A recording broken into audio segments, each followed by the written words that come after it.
Okay, I think we are live. And can you hear me okay? Yes, I can. Super. Okay. I'm just double checking because I see you on Facebook, but I don't hear anything just yet. Let's see. Can you hear me? Yep, I can hear you. Okay, let me Okay. make sure that we can see each other. Okay, there we go. Okay, it should change in a second. Okay, I'll just get started. Hi, everybody. I'm Esme Addison, and I have Patricia Sargent / Olivia Matthews with me today.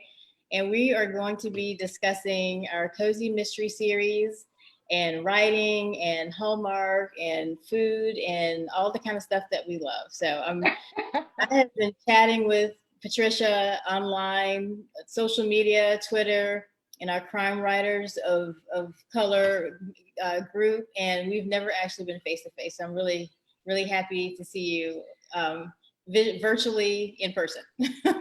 And I'm really happy to meet you virtually in person too. And we're also members of Cozy Mystery Crew, so it's kind of hilarious that we've never spoken face to face. Right. We actually have a lot in common. Yes. If the world was a little bit different, we would probably have met in person a couple times at least. I would think so. And I know that it would be a lot of fun. I agree. I love your posts on social media. Thank you. I like yours too. So I just want to kind of get to know you a little bit. So now, where are you in Ohio? Where do you live? I live in Columbus, Ohio. I'm from Brooklyn, New York, but I live in Columbus. Okay, and so I know that you've been writing for a really long time. Tell me a little bit about how you got into writing. Oh, thank you for asking. When I was younger, my sister hates when I tell this story because her version of it is very different. But my version is correct. When I was in elementary school, my sister's a voracious reader, and every Saturday we would go to the library together, take out a couple of books, and then the next week we would return the books to the library.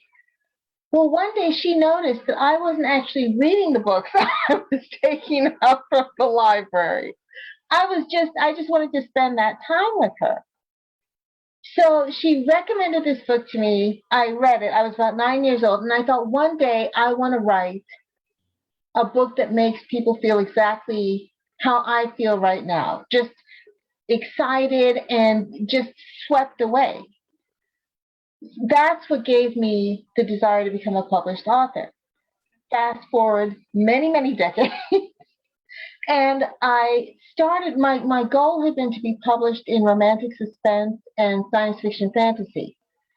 I started in romantic suspense, but then allegedly the bottom fell out of that genre, and my publisher at the time wanted to keep me, but wanted me to switch over to contemporary romances. Well, Esme, I wanted stories with dead bodies in them. So okay. Decades later, sweet and unassuming. I think that's what kind of tripped up my publishers too. No, I need the corpse. Right. Decades later, I thought cozy mysteries would be a great way to work my way back to the mysteries and murder, death, kill stories. Okay. Gotcha. So I know that you have your first cozy mystery series is the Sister Lou series. What is it? Good memory. Yeah. The Sister Lou mysteries, the amateur sleuth is a reluctant amateur sleuth. She's a Catholic sister, not a nun, because nuns are cloistered and sisters can go out into the community. Right. And what made you decide to use her as that profession as a sleuth? Oh, thank you for asking that. I used to work with. I want to know. And I love talking about this. I used to work for the Congregation of the Dominican Sisters of Peace, who are located, their headquarters are here in Columbus, Ohio. And I was so impressed and inspired by them, not just who they are now, but their history of courage and adventure and their fortitude. And also, I think they're super smart. A lot of them have doctorates. I think they're super smart. I worked with one sister in particular who's the inspiration for Sister Lou. She's not, Sister Lou's not based on her, but she's inspired by her, Sister Maddie. And I would come up with excuses to go chat with her because I thought she was so interesting. And one day when we were talking about current events, she made a connection between two things that on the surface you wouldn't think they would be connected. And I thought, good heavens, she would be a really great detective. Boom, Sister Lou was born. I do that a lot when I'm just kind of out and about. I'll meet people or learn about their professions. And I'm like, that would be a great profession for a cozy mystery. Let me write that down, Awesome. Lots of good ideas, just meeting people. You're right about that. We have to keep ourselves open. Can you remember anyone in particular that you would like to one day write about? I love like the idea, like archaeologists, anthropologists. I actually have it's in proposal form. Well, no, I actually started working on it, and the main character is anthropologist. Oh, super. Yeah, That's exciting. yeah. But also sometimes I'll see someone who has like a beautiful flower shop. Like there's someone I just moved from this town, and this woman she sells flowers out of this like pickup truck. Like it's like a very pastel, pretty blue. It's so like Hallmark, right? And she goes around town delivering flowers, and I was like, she could solve mysteries. Like that would be a cozy mystery, Yeah, why not? She's on the road. That would be so. Oh, you've got to. got to. That would be. She's perfect. She's on the road. Yeah. Oh, I love that. Yeah. So I see your book back there. Is it Murder on page 1 or by page 1? By page 1. I used to belong to a local writing chapter, and one of the members wrote romantic suspense, and she was always telling her critique partners, "You got to have the dead body on page 1." You know what? I don't like that in books. And I know a lot of cozy mysteries, it's like that happens like just as a reader.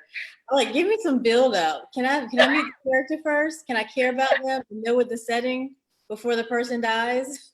Yeah, I'm like you. I like to build up. But she really wanted to start with the corpse. That's a great title, though. Oh, thank you. I thought it was hilarious whenever I would hear her say that because I so disagreed with her, but still. So that series is set in Georgia, right? So have you been to Georgia? Are you familiar with the area? Not very much. It's I had a conference there once, at least a decade ago, perhaps a decade and a half. Moonlight Magnolias? No, it wasn't that one. It was I want to say it was a romance slam jam conference, but I'm not sure. It wasn't. I always wanted to go to Moonlight and Magnolias though. That sounded damn. Have you been? Mm-hmm. Oh wow! How many times? I've been there twice. Oh wow! Was it fabulous? Yeah, it is. Yeah, I wanted to go to that one, but the story takes place in the fictitious small town of Peach Coast, Georgia, and it's inspired by a dear friend of mine lives in St. Mary's, Georgia, and I've never been to St. Mary's, but she's always talking about it with so much affection in her voice, and she's so tied into her community. She volunteers with different organizations, and I said it there because of her. Okay. Well, I love that name, Peach Coast. Makes me think about peach pie, peach cobbler. Peach cobbler. Peach milkshakes from Chick-fil-A. That's cool. Do you want to show the cover? Do you have one handy? Here. I love this cover. I love the way they made the type tilt and stuff. I really love this cover. Yeah. They're working on the cover for the second book now, and I'm like, oh, I've got to see it. Do you have a title? Do you know it? Do you have a title yet? Or can you? Murder out of Murder out of character. There's a serial killer in Peach Coast. Okay. Nice. Nice. Nice. So how has it been working with Hallmark? Hallmark. Oh, I love working with them. You know, my editor, Stacy Donovan, Mm-hmm. has such warmth and consideration when she's communicating.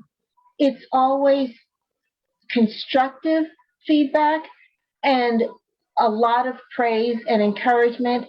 And their marketing team is so imaginative and energetic and enthusiastic. There are a lot of Hallmark authors, but Stacy and her assistant editor Eunice and the marketing team make me feel like it's all Team Patricia. Right. Which I know it's not, Nice. but it's nice to feel that way. Right. Are you with Kensington? No, Cricket Lane. Cricket Lane, that's right. How do you enjoy working with them? The team is really great. Matt is great. So my editor initially was Chelsea, and then Melissa, and they like I think like I love the covers. I have mine here. Like I You love have Plus a Hex for Danger, which is I love the covers. They're like the epitome of coziness. So cute, and I think the editorial is really great. they Yeah. did great branding for your books. Do you have the Spellbound one too? When you hold those two up together, the branding is just great. Yeah, I don't have that one with me. Nope, I don't have it. But it's you could see that it's part of a series. Mhm. Yeah, and I've been able to speak with or talk text with the Teresa who did the cover. Oh, Um, wonderful. she's a wonderful artist and she's done a great job.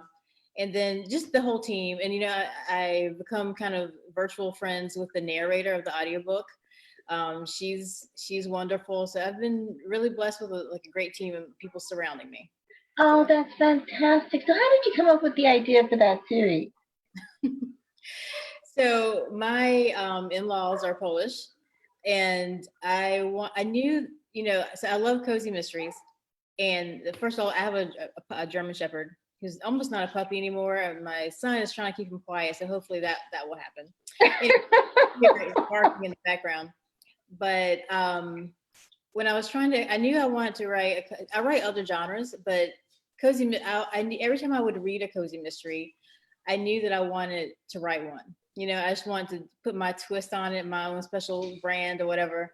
But I had to kind of think of what I could do that would be different.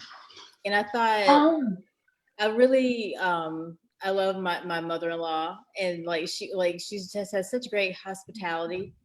And I just thought it would be interesting to do kind of honestly, I wanted to find a way to get Polish food into a book, I think. And my initial idea was to do a Polish bakery with kitchen witches. oh my gosh. That's what I wanted to do initially, but it was like a weird time when all the editors were saying culinary was too much culinary right now. This is maybe 3 years ago, three and a half, maybe a little bit longer, maybe. But yeah, it was, and so it was like, and I just had this great idea for this kitchen witches in a bakery, and it was like, no, that's not going to sell right now. So I was like, let me kind of dive into Polish history and culture and see if I can find something interesting to base it off of, because I like having stories that have an interesting history or background, not just like there's a town and there's a person. I want something a little more complex. Beautiful. And, yeah, and I will say, I like sci-fi and I like fantasy, and so I think I always try to bring some kind of magical realism or fantasy into things that I write. And I found the idea of the Mermaid of Warsaw. I've never, I've heard of different mermaid myths from around the world. I had never heard of this particular one. And it's a real myth in Poland. And we went to Poland before COVID and got to see the statues everywhere in Warsaw. But it's the story itself it's not very long. It's just a story about I don't want to get into the actual story, but there's it's a very brief fairy, like kind of fairy tale. And so I just decided to pose the idea, what if she actually was a real woman and it had children, and over time Oh, they lost the ability to shift shape into their mer form, and were just perceived as water witches in their community. But they have connected beautiful. with water, and they work in a they have an herbal apothecary, and they heal, and they kind of use that story as I call it magic laundering, to kind of hide their magic, and then build a mystery series around that. And so that's what I love that, like money laundering magic word. That's fantastic. Yeah, I love that idea. And I love that thread of paranormal in it. I'd wanted to do that, but I was told that the paranormal wasn't going to sell. But something is I'm glad always not yours going did. to sell. Truly, truly. But I'm glad that yours did. It just sounds so wonderful. And then the colors again with your cover just go so perfectly with that. Yeah, and I was really happy. So in the second one, if you can see it, they actually have a mermaid. Yeah, the statue. And Yeah. there's a park in the town, and there is a mermaid festival fountain, except it's huge. It's not tiny like this one. And I asked them if they could it's like 6 feet, 9 feet. It's massive. Wow. Yeah, but Perfect. you're like, no, we can't do that for the book. I was just happy to put a mermaid because I wanted this. I want people to know there's mermaids in this book.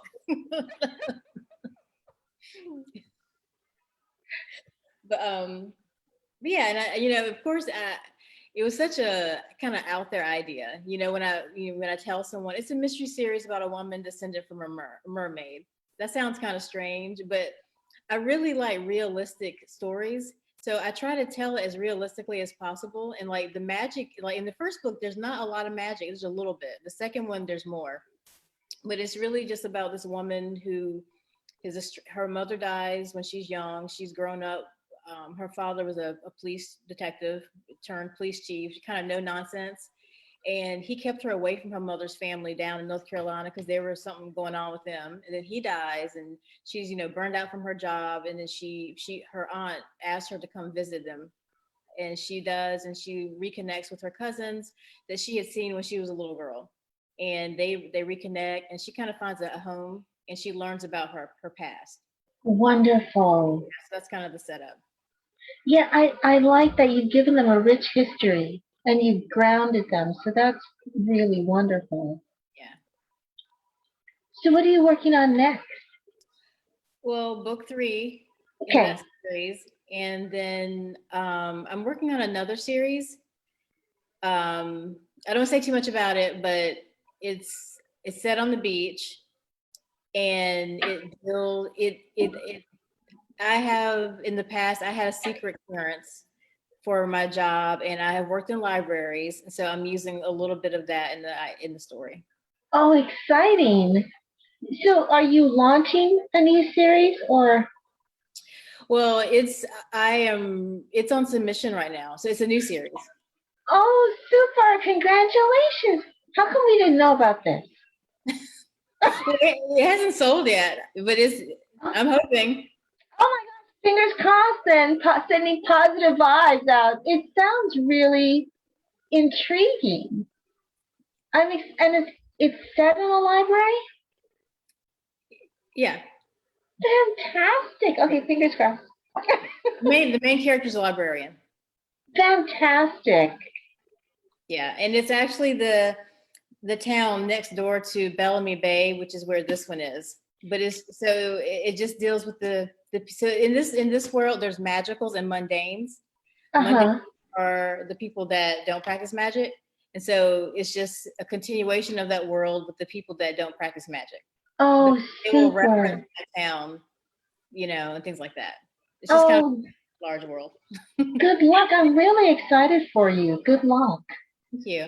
So I'm excited. I told you when I heard about your idea, your new book that's coming, your new series, West Indian bakery. Like Yeah, I'm excited about that too.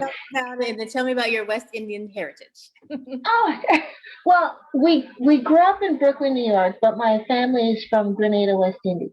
And this series is set in Brooklyn, New York, in this community in Brooklyn. Well, in real life, it's called Little Caribbean, but in the book, I'm calling it Little West Indies.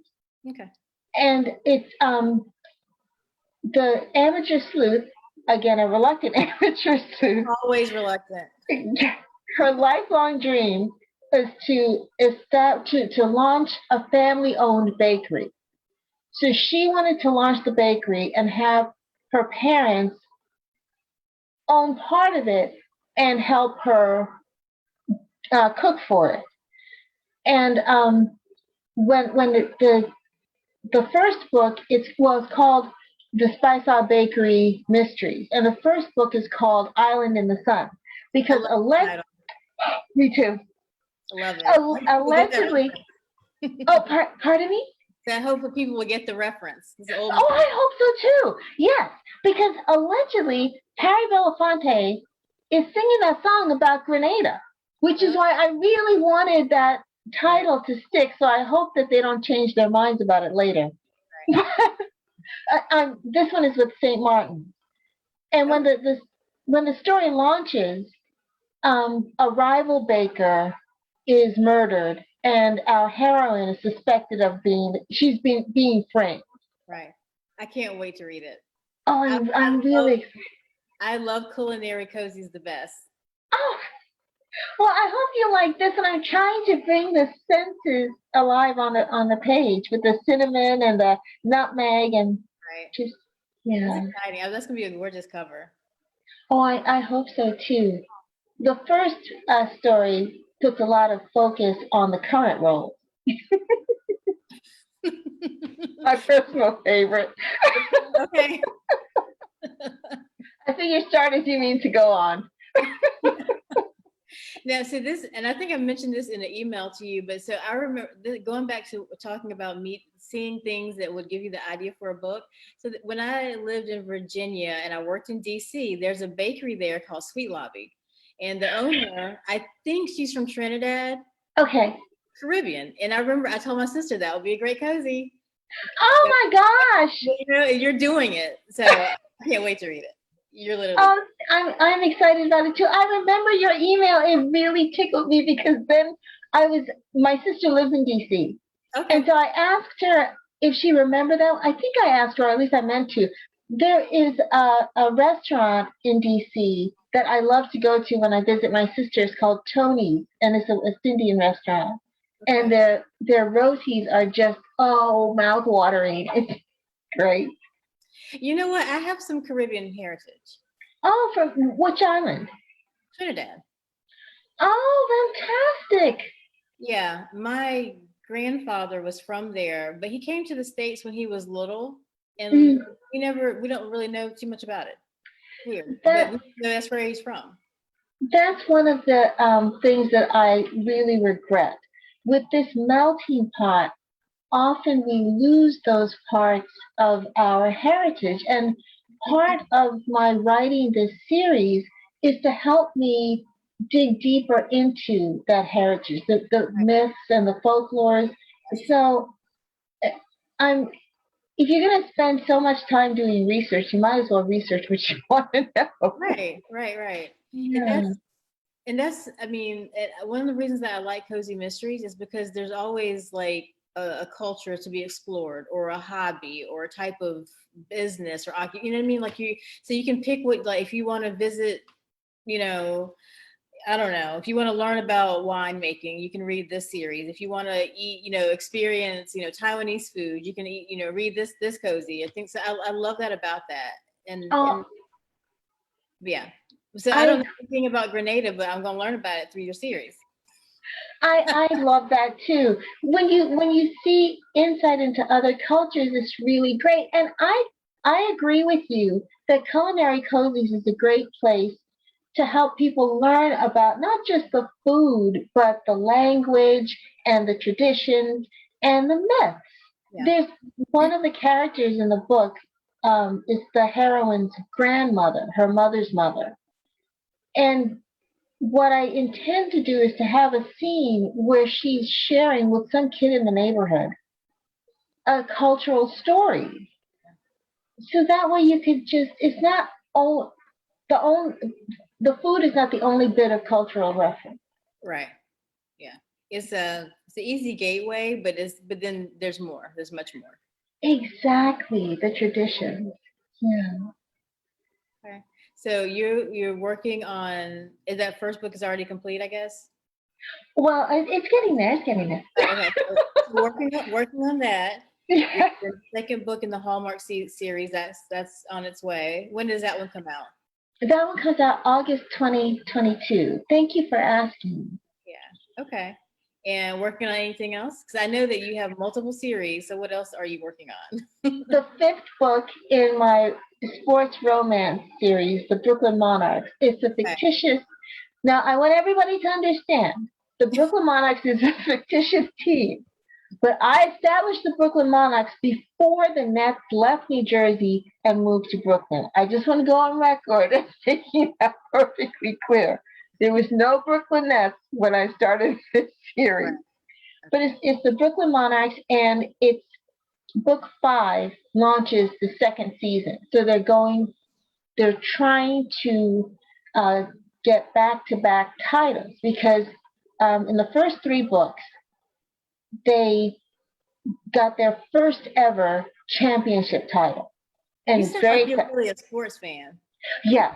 Although none of my teams are a fan of me, obviously. Okay. So is in this one, is it romance or romantic suspense? Romance? It's romance. No dead bodies in this one, at least not intentionally. Okay. I haven't read that series, but I have seen the covers. Like, we follow each other on social media, so I've seen the covers. I Oh, also that's think right. I don't really read a lot of romance. It's weird, I need to. I used to read a lot of romance, and I kind of just got out of it. I'll occasionally read like a Scottish, like a Highlander Regency. like, Oh, those are right. You could learn a lot from those books too. Yeah. Yeah, like a dear friend of mine, Sue Ellen Well founder, she writes Scottish romances, historical, Mm-hmm. and she's very sly with the way that she educates you about Scottish culture in her book. Right. And especially with historical romances, there's a lot going on. The attention to detail with the clothing, the Moors, whatever's going on, like with the political scene. Like they're always very well researched. And actually, I like history, so I like that part of the story too. I like that about historical romances. Oh, I love that about them. Beverly Jenkins writes historical romances and she puts her reference materials in the back of the book so you can read. Yeah, it's fabulous. You could read those books so that you can see where she's taking her history. And some of the history that she puts in her books are lost history. Right. So it's just very I, valuable. I have several. I don't know if you do this, but like buy books and then you don't ever read them. I have a stack and I'm going through them. The thing is, though, for every one I read, I buy 3 more. So I'm like And years behind. then you ignore all those and just listen. I listen more. I've got so many books I have not read. So I have many. I buy books just to support people sometimes. You know what I Oh, mean? that's Like, nice. so I have several per books and I haven't read them, but I have them. Do you have Night Song? Is that there's one with a girl in like a red dress. Is that whatever her latest one? Oh, okay. I'm looking at a couple of hers right now, but it's too far for me to see the titles. But yet, I highly recommend them. They're not only educational, but they're adventures, and the characters are so courageous and inspiring. They're really fabulous. Do yourself a treat this weekend. I will listen. I'm gonna download one because it's hard for me to physically read books. I listen to about 2 books a week though. Wow. if I'm walking around, I'm listening to a book usually. Walking my dog, cooking, washing dishes, fixing my hair, doing my makeup, going to Oh, sleep. fantastic. I'm listening to something. I usually listen to the audiobooks when I'm running on the treadmill. It makes me forget that I'm actually running on the treadmill. Right. That's the one time I don't, because I need Yeah. I need music and like something to keep me going really like fast, because I want to slow down and like listen and savor what I'm hearing. Um, I need like really hard pumping music. oh, yeah. With mine, I turn the volume up so that I turn the volume up pretty loud. I'm on the treadmill, so even my neighbors could probably hear what I'm listening to. They probably don't appreciate me for that, but So let's see. You're in Ohio. Do you know Julie Lindsay's in Ohio? Do you guys know each other? we've been to book events together. She might even be um she might even be attending the book event that I'm going to on Saturday. I think I saw her name on the list. What is And it? it's the North Canton Public Library local author fair. Okay. And Amanda Flower is going to be there too. There's a lot And of writing talent in Ohio. yeah, yeah. I like Amanda Flowers and her work. But I read some of her Amish bakery series. yeah, oh my No, no, gosh. no, no. Amish chocolate, Amish candy. I Oh, can't remember. you're right. It's the Amish candy store. Yes, Yes. that's what I heard. I'm sorry. Yeah, with the pet pig. Yes, that's it. With the pig. Yes. And that surprised me, because I never thought I would care. I want to read Amish anything, and I like it. And I read Amish romance. It's very interesting. It's the characters. Amanda's characters are great. Yeah. So did you want to talk about those Hallmark movies? Yes, I do. So before you started writing for Hallmark, did you look at Hallmark? Oh yes, those Christmas movies. Yes, I'm not ashamed to say that I watched those. Okay. I was since you said I am not a fan of looking at Christmas movies year round.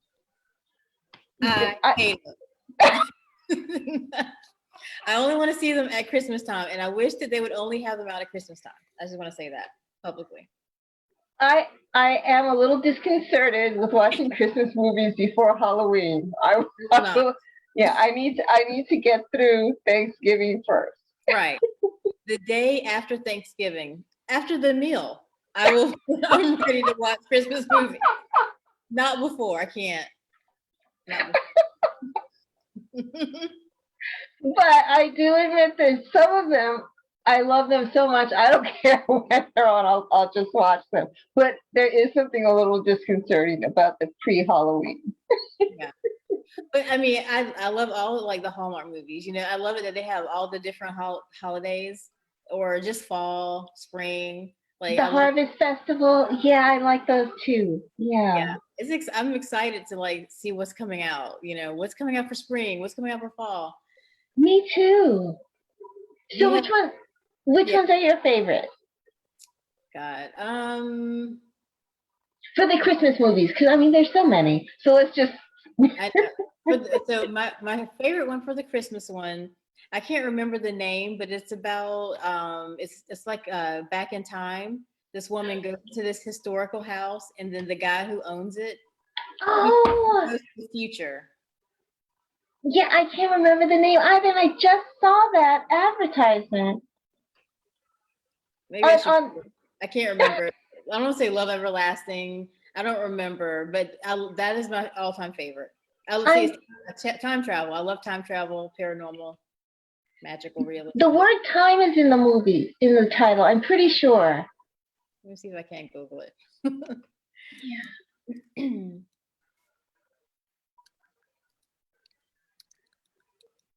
And I love it because I love old houses. I love museums, and just that idea.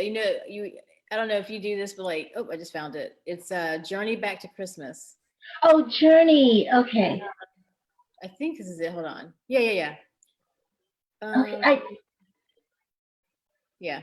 Journey Back to Christmas. Oh, isn't that the one with Candace Cameron Bure? No, that one is called A Timeless Christmas. Okay. Yeah, Okay. A Timeless Christmas. She's a World War II nurse. I haven't seen that Mhm. one. Oh, you haven't seen it? No. I Get love your tissues ready. Okay, yeah. I love time travel movies anyway. They have a lot. Well, not a lot, but they have several time travel Christmas movies. Yeah. Maybe I can share my screen for a second and I can show you. Maybe. Let's see if I can do this. Yeah, Journey Back to Christmas. You'll need your tissues for that one. You see that? Well, yeah. Okay. Yes. Yeah. The one with He's also dreamy.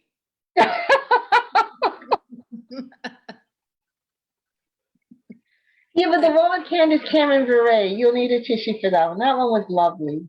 Okay. I just want to say I'm so shiny. I'm trying to ignore it, but I'm like a light bulb. I can't deny No, it. you're not. No, you're not. But yeah, so that's my favorite. What about you? Do you have a favorite? Yes, I have a few. Oh my God. I'm gonna have to think of. Okay, wait a minute. Memories of Christmas. Do you remember that one? No. Christina Milan plays. I want to say she's like an investment. Oh, she's in deep. No. And her mother dies, and she goes back to her small hometown to get stuff ready to sell her mother's house, and she has a crush on a coworker who's just using her. Did she fall in love with the guy who's moving stuff? Oh, well, she falls in love with a guy who does a lot of volunteer stuff around the community. Okay. And he has a nephew who is getting ready to go to college. Okay, I urge you to write that one down. and what is it called? Memories of Christmas. I'm pretty sure that's what it's called. Yeah, I see it. And it's Christina Milan. Okay. Oh, okay. Okay. And she does a lot of Christmas movies, and they're really cute. She does, but that one has a substantive message, I think. I really liked it for the message. Right. What else do you like? Okay, thank you for asking. Then there's Time for Us to Come Home for Christmas. Yeah. Okay. I've seen that one. Yeah, 5 strangers end up getting anonymous invitations to some inn for a Christmas weekend. And there's a connection for all of them. There's a past connection. That's also a tissue-worthy one. Okay. That reminds me, there's another one that I like, and it has to do with it's like a woman goes back to her town, and she has she works at her family has like a Christmas shop, and they're gonna sell it or something.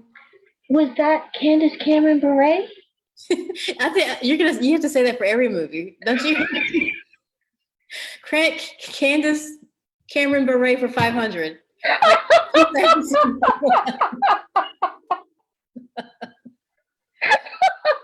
don't think it was her. I actually don't think it was her though. Because there's one where her character's mean, and she goes back to help. No, they're not. You're still in it.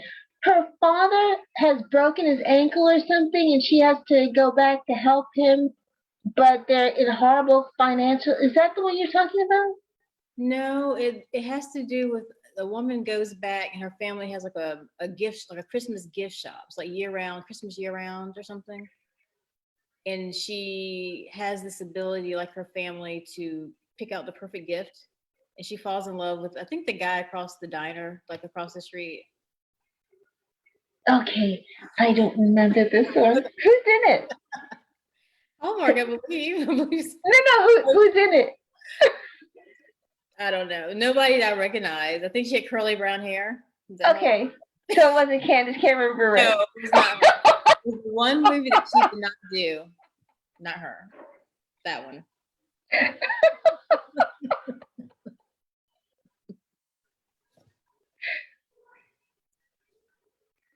So what else is on your list? You've got.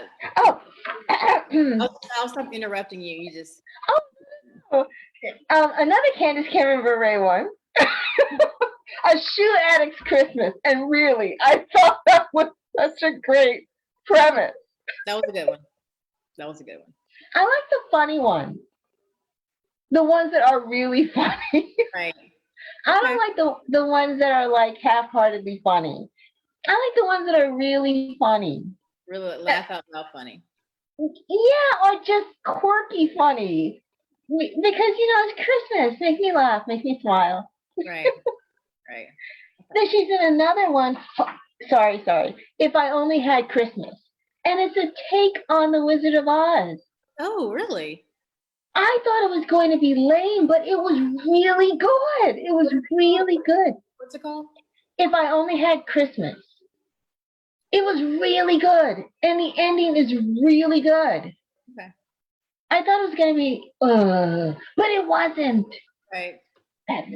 Did you see the one with, it's one of the Maori twins? I'm not sure which one. Maybe Tia. I can't remember. And it was like the I think Tia's the one who's in them. Okay, her. She had a gingerbread house competition. Yes, I remember that one. That was a good one. Yeah. That actor who was opposite her used to be on NCIS. He's British. Okay.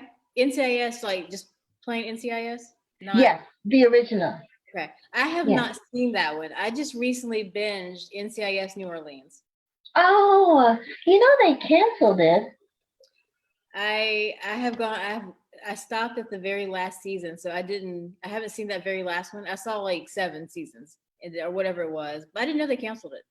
Yeah, I don't understand why, but they did cancel it, and they introduced NCIS Hawaii. Really? Like just recently? Yeah. Tuesday. Okay, I can see that. Yeah, Tuesday. It was the day that I lost my mind because the bank lost my money. I saw that post.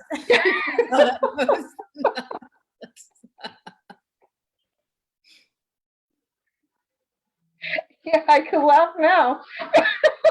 Right. Not funny at all. No. Where is my money? Okay, so NCIS Hawaii.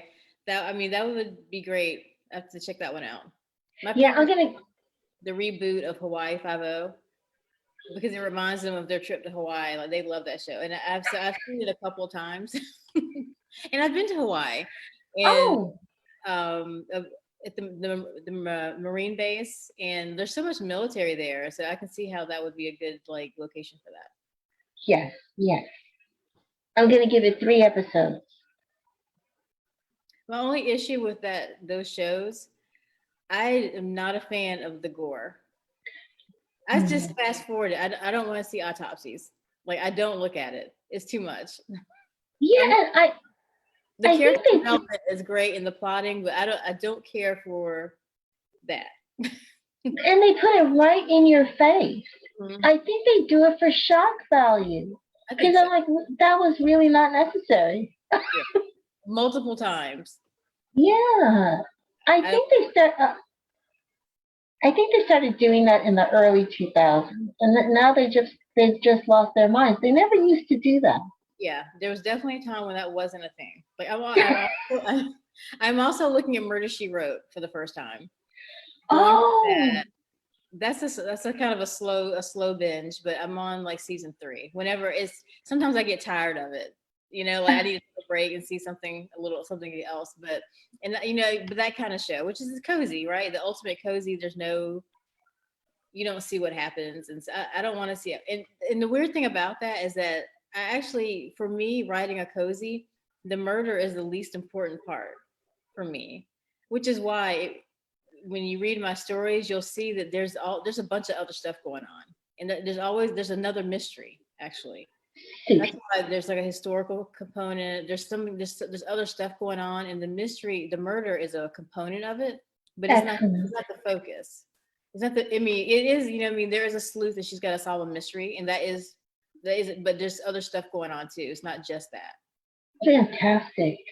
Yeah. That sounds delicious. Yeah. Do you like mermaids? Oh, yes, I do. I love that lore. Yeah. And I love the varieties of it too. Because Yeah. there isn't just one lore. No. Yeah, it's weird because there, and I kind of touched on that a little bit because I do a lot of research for the series, and Good. every culture has a mermaid myth. See, It's like how, why is that? You know, I how does everyone make up a story about mermaids? It makes me feel like they're real. I don't know. I agree with you. Because why is it that every culture has their own spin on that? It's not like I'm bringing to this country my idea of the mermaids, because then everyone's would be similar, but they're different. Right. I find that fascinating. It's sort of like there were the werewolf mythology came from France to the Caribbean, or that's what a historian has proposed, Right. and that mythology for the werewolf being bitten and then you become a werewolf, it stayed when it came to the Caribbean. Right. I want you to write that book, by the way. But the mermaid ones are very different. Right. I find that fascinating. I do too. And so in the Hex for Danger, I also explore Mami Wata. I know you know that who that is, right? So Yes, yes. yeah. So there's a character who has Caribbean heritage, which is actually Haitian heritage, and so yeah, so she's actually descended from Mami Wata. Mami Wata's alternative name is Mama Delo. And in one of my books, there's a character who writes a musical based on Mama Delo. Which book? Which book is this? It's I know this. I know this. It's your book. Yeah, Mystic Park. He is he's a musician. I think I have that book. He's a musician and he writes a musical based on that and cast the heroine as one of the actors. It's a community theater and it's a fundraising musical. Okay, so I forgot you were also Regina Hart. I forgot about Yes, witness protection. Yes. How do you keep up? Well, I'm trying to get rid of Regina Hart, to be candid with you. I mean, that name will stay with that Finding Home series, but I'm not planning to write anything else as Regina Hart. 3 names are too many. Yeah, that's a So, lot. yeah. All right. But yeah, so we're talking about Mami Wata. So in the second book, because I wanted to, you know, since first the family is Polish Americans, I wanted to bring in some more mermaid heritage, but I also wanted to kind of show that there are mermaids of color too. You know, Africa. Excellent. There's a whole like mythology of mermaids. And so there's a character named Celeste, and she's and this is also so interesting because at first, so it's not really a spoiler, but she's actually related to the main family. And I was trying to figure out how can I connect her some Caribbean heritage and this mermaid with the Polish Caribbean, the Polish heritage. And so I just Googled the words like Caribbean and like Polish to see what would pop up. And something came up. Oh, wow. And then that's actually why I decided, because I was actually going to make her Trinidadian so I could have a reason to do some research for my own heritage, and so apparently during I can't remember which war it is. I guess I don't remember, but when Napoleon long time ago, when Napoleon was, you know, going around colonizing everything, he was he went back. He went to Haiti, and the Haitians were rebelling against the French colonial rule. And at that time, Poland had been partitioned by other countries so that it didn't exist. And I learned this when I went to Poland. Poland didn't exist as a country, I think twice, which is crazy. Wow. And they enlisted into the French army, hoping to, I guess, really prove their worth, and that eventually France would help them get their country back. So they were sent to Haiti to put down the rebellion, and they saw that the Haitians were fighting for freedom like they were, and they flipped sides.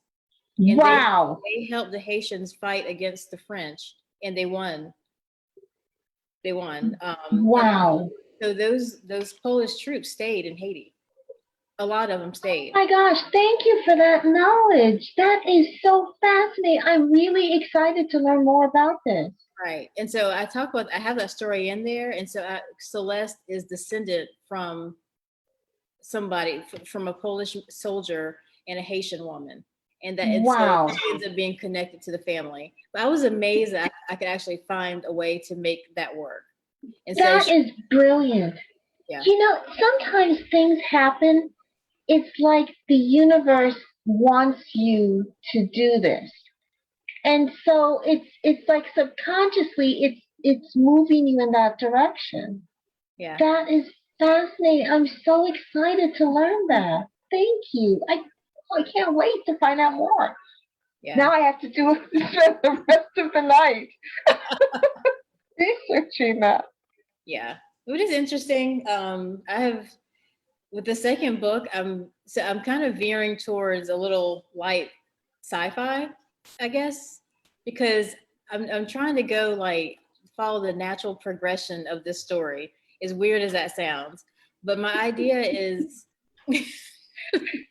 you have to read the book to see what I'm talking about. But the way you said that was funny. He's like, are we still talking about mermaids?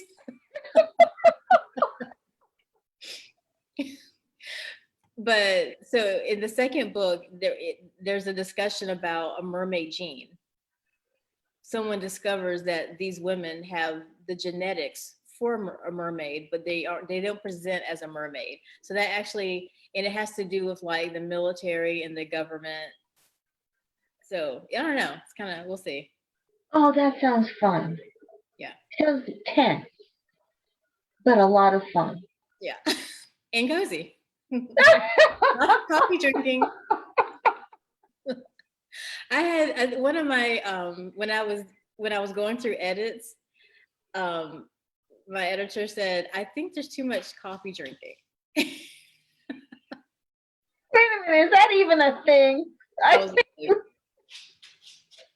think he's making that up as he goes along. There's no such thing as too much coffee drinking. I was like, I can't take that out. All the action happens in the coffee shop. There's no such thing as too much coffee drinking. Yes. So. Although at one point I was doing like 5 cups a day. Oh my God, a lot. Yeah, I had to lean back a little bit for my budget. Not your body, not your. No, my wallet. For my wallet. I have 2 in the morning, and then sometimes I'll have a third at like 2 or 3. Depends. That's very disciplined. Yeah. Well, I admire that. Well, too much caffeine, then I'll get a headache or something. But 3. Oh. Yeah. Oh. Yeah. I just wait till the pot is empty. So, I don't. Do you have kids? Oh no. Okay. Just plans. Okay. So you should really read this series because it's set in the herbal apothecary. Oh, I have both of those books. It's just on my stack, but I'm gonna move it closer now. I'm gonna move it closer now that you've told me that really interesting historical aspect, because I want to be caught up before we get to that point. Yeah. So I'm not like, lots of so I'm into herbal remedies. I make medicines for my kids and things like that. So there's a lot of herbal remedies in there. And that was actually when I first had the idea pitched, I wanted it to be the Enchanted Apothecary series. And the focus was on herbal stuff. But it was changed to the Enchanted Bay, which is also perfect. I like that. But I do remember you telling me about the Enchanted Apothecary idea that you originally had. Yeah. Yeah. Enchanted Bay is nice. Yeah. I mean, it's accurate because it's the town is called Bellamy Bay, and there's a lot of magical stuff happening in that area. So of course, of course. Yeah, I am looking forward to reading that. I have to move it a little closer now. it's hard. I know. Like, Yeah, yeah. it's hard. To find, there's in books, so many good books are coming out. Yeah. Like, what's So, it? Not enough time, and we're trying to write also. right, right. But for every book I finish, there's 2 or 3 books that I add to my stack because I can't say no. Yeah. I'm So just a reader who can't say no. we didn't actually start at 7, so I feel like we'll say 7 more minutes. So I want to ask you some questions about like just your writing process. Like, tell me, Oh, like, are you a plotter or a pantser? Like, how do you come up with your ideas? Like, just kind of talk to me about your writing process. oh, thank you. I'm a plotter. I started doing that when I was working full time and writing in the evenings because I didn't have that much time.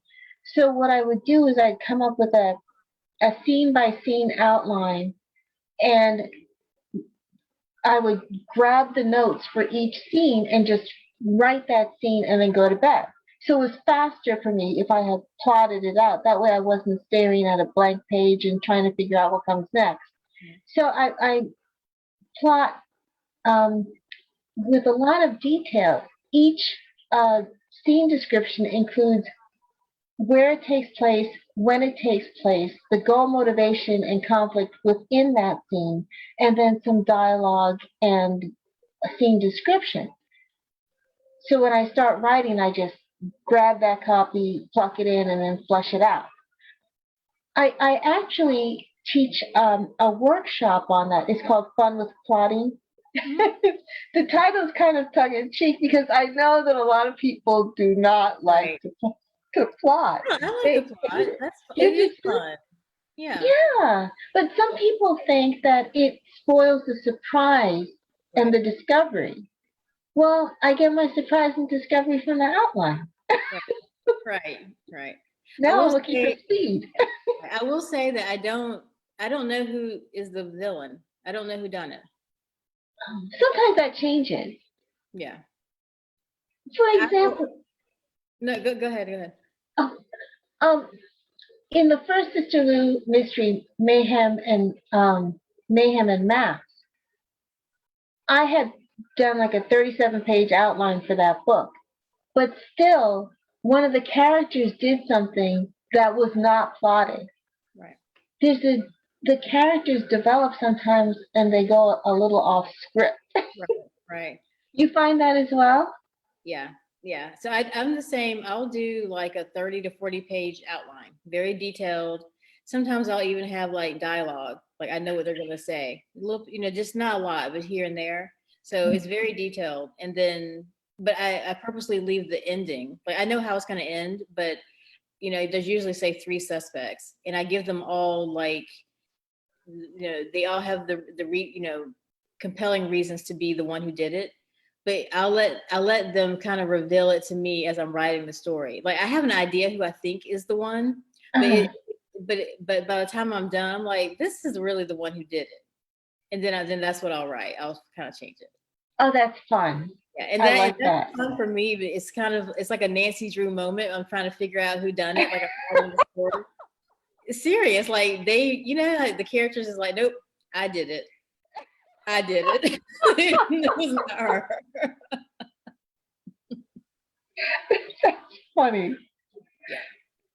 And sometimes I have the villain, but the motivation changes. The reason for the murder changes. Yeah. It's I know, like, we probably sound crazy, like, writers sound crazy talking about how characters talk to me and the character told me to do this, and then he said, no, I'm not going to do, you know what I mean? Like, but it's true. It is true. Yeah. Yeah, they do tell you certain things. My husband looks at me like, but Right. it's true.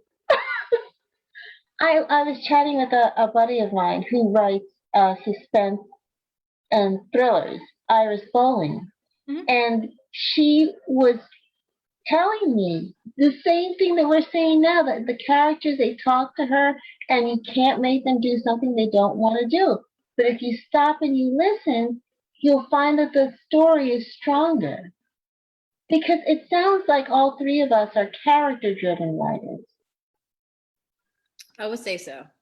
And I definitely love, I love a lot of plot, but of course, the character is key. You got to have some really interesting characters.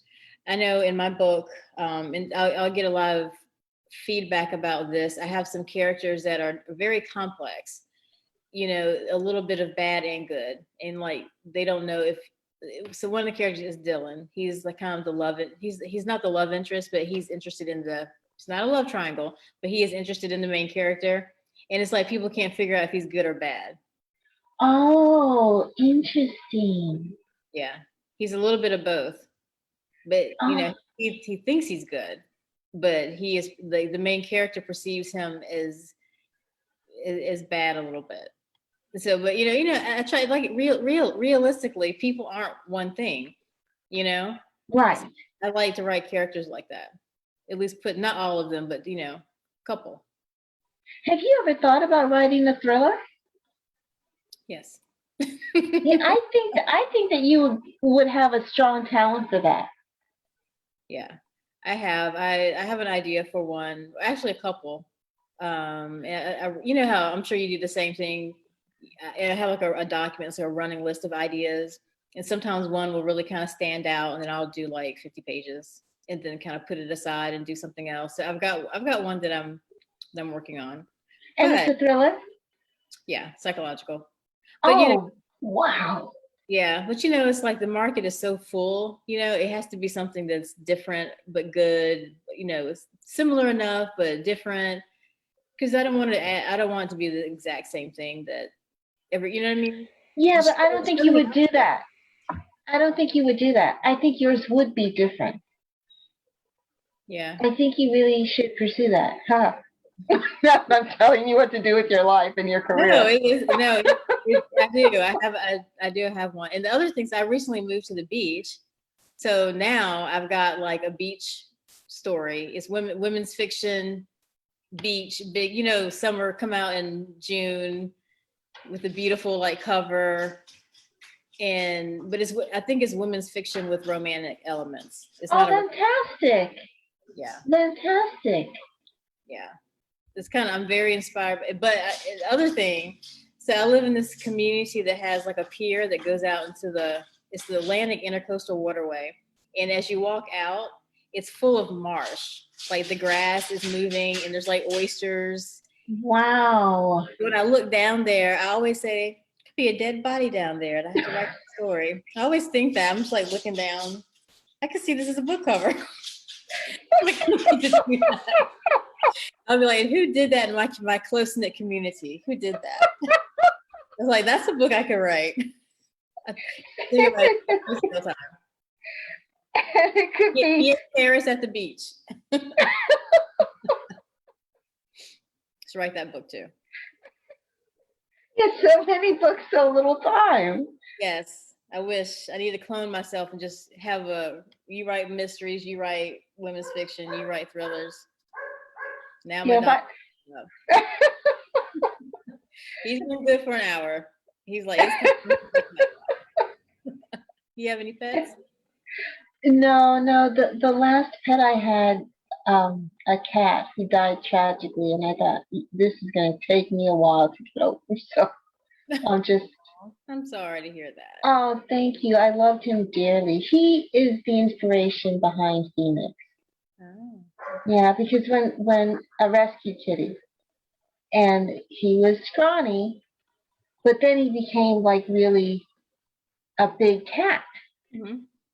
And I wanted to name him Tom Selleck because have you ever noticed Does he Tom have a Selleck? mustache? Is that why? No, Tom Selleck is a big dude, but his voice doesn't seem to quite match that body. And my cat was like that, a big cat with Mhm. a squeaky little meow. Like, you're embarrassing me. You're embarrassing the family. Did you name him Tom Selleck? No, my husband wasn't really appreciative of that. He thought I was mocking the cat. But not Tom Selleck. His name was Cleveland. Okay. Well, I have a German Shepherd, which I have a German Shepherd on the cover. Yes. So she's female and a short haired in the book, but mine is right here. I think he just appeared at the top of the stairs. I think. Oh, I'll show you. Oh, Oh, he wants water. how old is he? He is 11 months. Wow, he's big. Yeah. You should name him Tom Selleck. His name, so I can get it. Oh, His name is Maximus. good name. Good name for that big body. But AKA Max. So, but he's and it's funny because I always wanted a German Shepherd, so I actually wrote about one He's first. beautiful. He's beautiful. So yeah, I wrote him into existence. Oh, Then got him. So the first book came out, and then I got him after. that's perfect. That's perfect. Yeah. Did you? Go ahead. How old is he when you got him? He was 6 weeks old. Wow, that's wonderful. Oh my gosh, he's beautiful. Yeah. And now he's just rocking. It's fine. But he was so. If you go to my Instagram account at Esme Addison, there's a little picture of him like this tiny. Oh wow, he is beautiful. I'm distracted. Sorry. I know. Acting up. Oh. Okay, Hayden, don't chase him. It's fine. Or son, I put him on duty. Like keep him quiet. Anyway, but yeah, he was so tiny and so sweet. Like he grew so quickly. Wow, yes, he's a big puppy. Yeah. Hey, oh my God, Hayden, I can see you. Go downstairs. It was all professional. Hayden, just go downstairs. It was all professional for an hour. I should have quit when I was ahead. Children running in the background, dogs barking.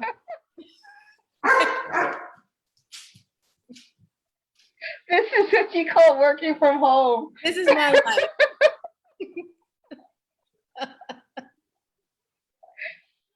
Anyway, I should go.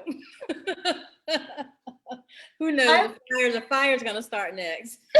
While I'm on. It's been a pleasure. Yes, I have enjoyed talking with you, and I knew it would be enjoyable. The pleasure was mine. Thank you so much. And I'm excited about your stories. Thank you, and I'm excited to continue your murder. What is that? The series actually called? Peach Coast Library. Peach Coast Library. Oh, so we're both okay. Yeah. So my second one may be a librarian. So with the talk about librarian stuff, that one is sold. I'm thrilled, and fingers crossed. I have a good feeling. It sounds exciting to me. Thank you, and I really can't wait for the bakery, the West Indian bakery. Oh, thank you.